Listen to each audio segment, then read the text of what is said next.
Continuando lo que es la parashá de Vayetze, y vimos de este sueño celestial que Jacob tuvo y se despertó de su sueño, dice el verso 16 de el capítulo 28 de Bereshit o Génesis. Y ahí vamos a continuar porque es muy importante de ver lo que sucede sobre esto. Y dice Vayetketz Jacob, y se despertó Jacob. ¿De qué se despertó? De este sueño que estaba teniendo, que era un sueño celestial. Y entendió a la perfección que su sueño era una profecía, una nabúa. Ahora, hay que entender que hay una gran diferencia entre una profecía, una nabúa, y algo dado por Ruach HaKodesh. Yo hablé un poquito sobre esto y se lo transmití, una gran diferencia que es inspiración divina o lo que es ser llevado por guía por el Espíritu de Dios o una influencia divina de santidad. Creo que necesito hacer un video sobre esto porque hay una gran contrastidad, algo contraste de lo que hoy en día se habla de el Espíritu Santo y hablando en lengua y todo eso. Eso voy a tocar en otro video totalmente aparte. Pero dice, y entendió a la perfección que su sueño era profecía. Cuando los profetas se les muestra una visión, se dan de cuenta que es un mensaje de Dios. Esto según el Rambam en Moreh Nevuchim. Y dice, Makom Hazeh, este lugar, dado que había recibido una profecía sin haberse preparado antes para ellos, Jacob se dio de cuenta de que el lugar en sí, Israel, la tierra sagrada, santa, poseía una santidad tal que era propicio para la profecía. Es por esto que dice que la profecía fuera de Israel no es válido. Y esto podemos hablar un poquito más sobre esto. Aunque cuando venga el tiempo mesiánico, toda la tierra será elevada a un nivel de santidad. Y es por eso que en los profetas se habla de lo que es profecía, aún será dado a todo el mundo, a toda carne. Y dice, se levantó de no haber sabido esto antes, ya que a lo contrario no se había atrevido de pernoctar ahí, a dormirse ahí. También puede explicarse esto en el sentido de que si lo hubiera sabido, se habría preparado para poder tener la visión incluso en un estado de vigilia. Esto según Or HaHaim. Y dice, Bet Elohim, la morada de Dios, la casa de Dios. Este no es un lugar común y corriente, sino que es un santuario donde el nombre de Dios, un lugar apropiado para la plegaria. Esto según Targam Jonathan. Además, en las puertas del cielo, las cuales significa que es el sitio donde las oraciones del hombre asciende a Dios. En términos del Midrash, el templo terrenal por la cual Jacob se encontraba era en el sitio más propicio para la plegaria y el servicio de Dios, es decir, el lugar sagrado. Vayadar Jacob neder leimor. Y aquí ahora, como resultado de esta experiencia tan profética que Jacob tenía o experimentó, él entonces hizo un voto, un neder. Un neder es un voto con sí mismo, diciendo, y escucha esta condición, este voto que él hace. Esto es aún antes de la ley mosaica o cualquier obligación de tener que hacerlo. Él mismo se impuso un neder, una promesa. ¿Y qué fue este voto? Diciendo, la palabra diciendo por lo general denota algo que debe ser a la vez comunicado a otras personas. Pero en este caso no había nadie a quien Jacob pudiera haberle repetido su voto. Por lo tanto, el Midrash deduce que Jacob estaba hablando en forma alegórica a las futuras generaciones. Él quería sentar un precedente y enseñar que en momentos de peligros y aflicción, la persona debe de prometer realizar una buena acción, la que a su vez será una fuente de mérito para salvarse de los problemas que le aquejen. Para que ustedes sepan, este es uno de los motivos de yo dar las clases por YouTube gratuitamente. Es un mérito increíble. Im Ye Elohim Imadi.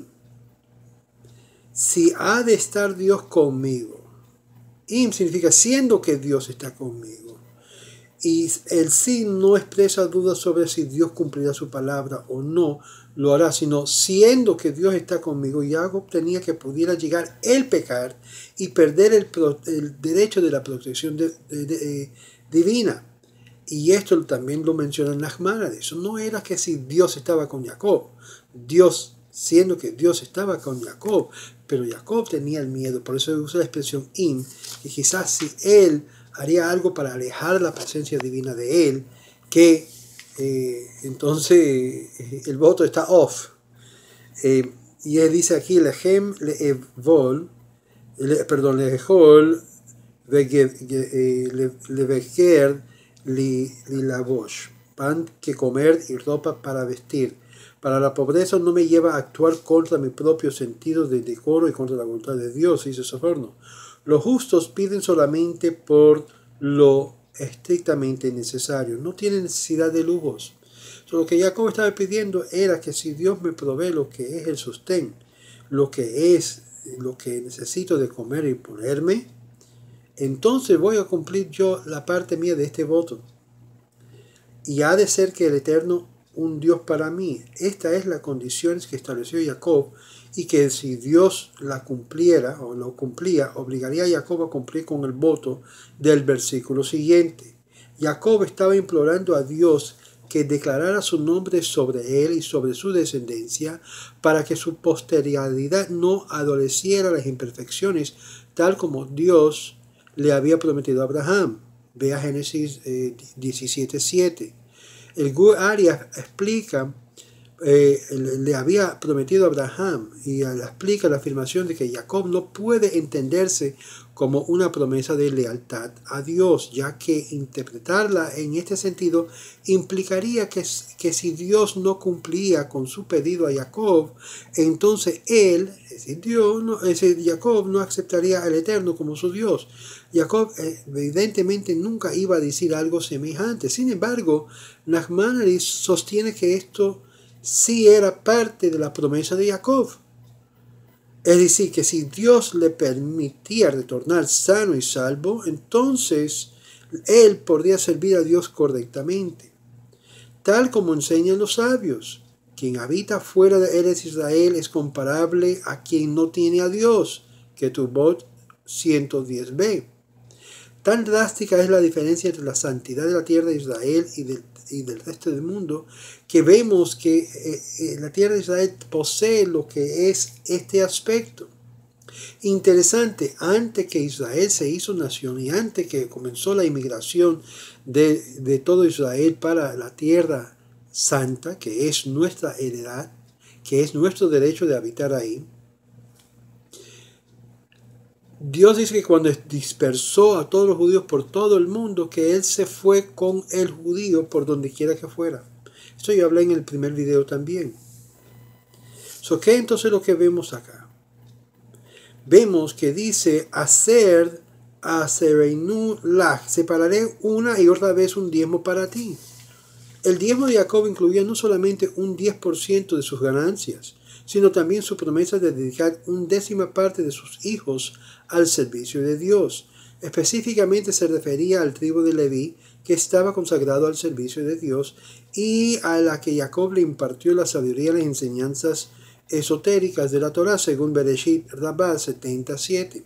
En cierta ocasión, un samaritano argumentó en realidad que Jacob no entregó a Dios el diezmo completo de sus hijos, dado que tuvo 12 hijos. Rabbi Meir respondió, como Efraín y Menasé eran considerados hijos de Jacob, estos tuvo 14 hijos, y como de toda forma el primogénito de cada esposa ya estaba consagrada, quedaban 10 hijos, por lo que exactamente 1/10 parte de sus hijos restantes estaba dedicado al servicio de Dios, o sea, Leví. El hecho de que Jacob luego separaría un diezmo de sus bienes aparece mencionado en Rashi sobre el versículo capítulo 32, verso 14, y por ahí Ben Ezra sobre el versículo capítulo 35, verso 14. El rabino Moshe Feinstein afirmó que el judío debe diezmar no solo de sus posesiones, sino también de su tiempo, contribuyendo parte del mismo en aras de causas meritorias. Es decir, que aunque viniese la ley después para establecer que los diezmos se diera de todo, ya tenemos un precedente antes de la ley en dos aspectos, con Abraham y ahora con Jacob, que hizo un neder. Un neder significa un voto. Él no tenía que hacer este voto, porque más adelante iba a venir la ley y había de aplicarlo a toda la nación como si fuera un tax para sostener a las 5 esto. Ahora, esto nos presenta algo muy interesante. Este fue un precedente que Jacob presenta para que los demás de sus descendientes imitara su camino, imitara su neder. Era algo bueno, no malo. Y era bajo la condición que si Dios está conmigo, protegiéndome en este camino, entonces, y dándome lo que es el sostén diario, y si he de retornar en paz a la casa de mi padre, y ha de ser entonces el eterno para mí, entonces le daré lo que es, separaré un diezmo para ti, para el eterno, una vez y otra vez. Y hablando de todos los aspectos de las posesiones, de esto le pertenecería a Dios y Jacob separaría de eso para dedicarse a las cosas de Dios. Por favor, vean en la serie de videos que yo grabé sobre esto acerca de cómo honrar a Dios con sus sustancias. El gran error que hay en el mundo actual, que piensan algunos que no es una obligación, pero una promesa que uno se obliga a hacer, llega a ser una obligación y un privilegio a la vez. Si usted se ha obligado a dar los diezmos, usted está obligado de darlo. No vayan a jugar con lo que es que si el templo ya no existe, si existe, no existe. Usted en lo personal tiene que separar 10% de su neta entrada, de sus netas ganancias y dárselo a las cosas de Dios. Y eso yo di una lista de cosas que se puede dar, incluyendo a sostener a los padres de uno y una serie de otras cosas. Dar a obras de lo que es estudio de Torah, como lo que nosotros hacemos aquí en los Caminos de Israel, y otras entidades. No tiene que ser necesariamente los Caminos de Israel, para que no vayan pensando, bueno, Moshe está diciendo esto simplemente para que él se beneficie. No, esto es para en general todo. Usted puede dar a quien usted desea darlo, pero es una obligación de dar. No piensa que el dar es algo malo, es algo bueno, porque causa y se establece justicia sobre la faz de la tierra y de esta forma honramos a Dios con nuestros bienes. Vamos a continuar en esta serie de Vayetze. Shalom, shalom.